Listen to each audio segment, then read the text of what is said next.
Salam untuk kita semua. Perkenalkan, nama saya Priska Sumanda Sitorus.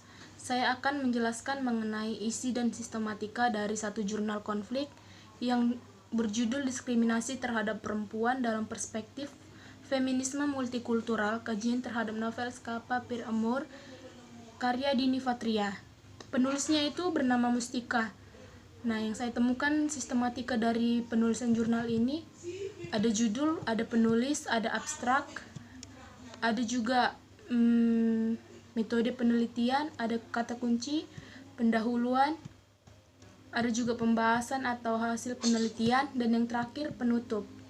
Saya akan membahas satu persatu sistematika dari penulisan jurnal ini. Yang pertama itu kita mulai dari judul. Judul itu akan memberikan gambaran mengenai isi dari jurnal tersebut, yang dimana saya katakan tadi jurnalnya itu berjudul Diskriminasi Terhadap Perempuan dalam Perspektif Feminisme Multikultural, kajian terhadap Scapa per Amor, karya Dini Fatria, yang ditulis oleh Mustika. Dan yang ketiga itu ada abstrak. Abstrak itu berisi mengenai intisari ringkas sebuah jurnal.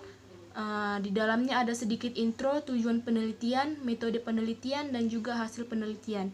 Dari jurnal itu saya menemukan di mana abstraknya itu memperkenalkan sedikit tentang novel Scapa per Amor yang menjadi kajian jurnal, dan tujuan dari penelitiannya yaitu melihat diskriminasi terhadap beberapa perempuan dalam novel tersebut dengan tinjauan feminisme multikultural.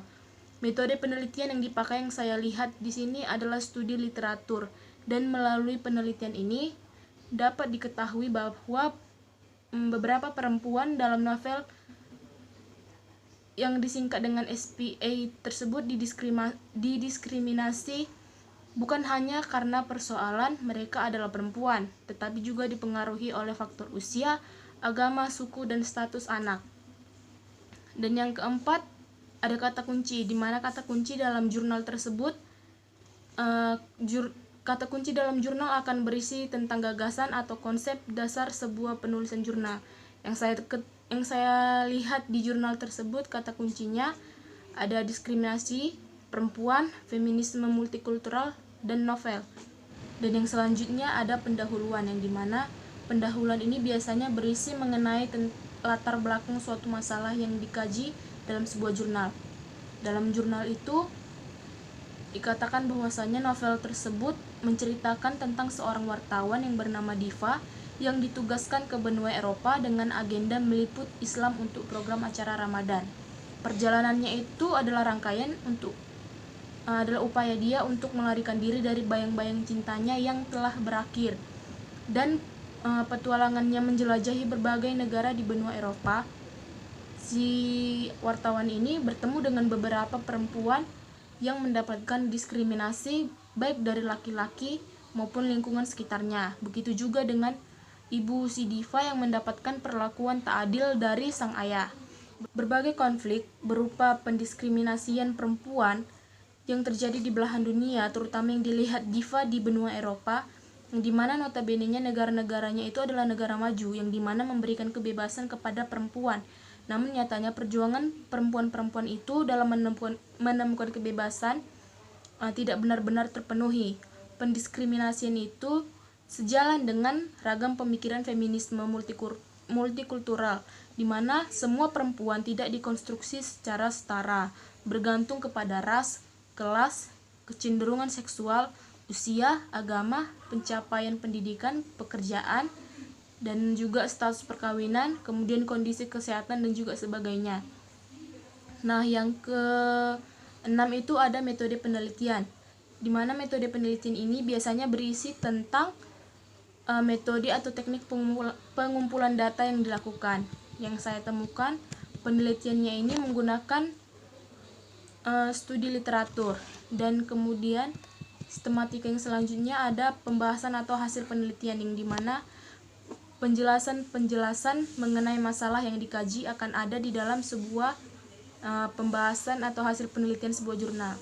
Dan yang saya temukan hasil penelitian dalam jurnal yang saya kaji sekarang mengenai diskriminasi terhadap beberapa perempuan yang dilihat oleh Diva di berbagai negara di benua Eropa yang berkaitan dengan usia, agama, suku, dan status anak, di mana perempuan yang muda, tua, perempuan yang memiliki agama dan suku yang berbeda dari lingkungan sekitar atau yang minoritas itu tidak memiliki status dan juga tidak memiliki status apapun, atau anak angkat dalam keluarga akan mengalami kekerasan fisik maupun psikis dari lingkungan dan juga laki-laki yang ada di sekitar mereka.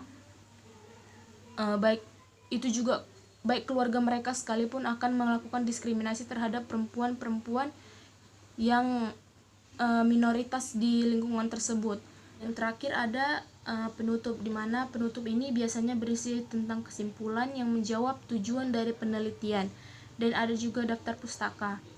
Dan juga yang saya dapatkan kesimpulan dari jurnal tersebut, perjalanan seorang wartawan yang bernama Diva itu yang mengitari benua Eropa membuatnya bertemu dan mengenal beberapa perempuan yang menjalani hidupnya dengan cara yang berbeda-beda. Meski hidup di zaman yang telah memberikan banyak kebebasan kepada perempuan, namun perempuan-perempuan dalam novel SPA tersebut tidak sepenuhnya benar-benar bebas. Terdapat keterkaitan antara perempuan dengan usia muda atau tua, perempuan dengan agama Islam di Eropa, perempuan dengan suku tertentu, dan perempuan dengan status anak angkat. Perempuan-perempuan dalam novel SPA tersebut mendapatkan diskriminasi dari keluarga maupun lingkungannya, dan diskriminasi yang mereka rasakan itu tidak sama, bergantung pada penyebab diskriminasi seperti persoalan usia, agama, suku, dan status anak. Dan dengan kata lain, beberapa perempuan dalam novel SPA tersebut didiskriminasi bukan karena mereka hanya seorang perempuan, bukan karena gender mereka perempuan, tetapi juga dipengaruhi oleh faktor usia mereka, agama minoritas, suku minoritas, dan juga status anak angkat. Hal ini sejalan dengan pandangan feminisme multikultural yang dimana semua perempuan tidak dikonstruksi secara setara.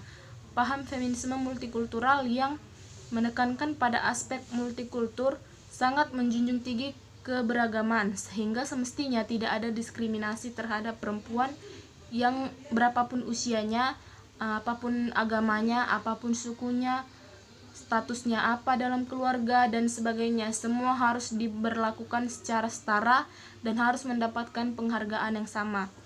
Demikian yang bisa saya jelaskan mengenai jurnal tentang konflik. Terima kasih.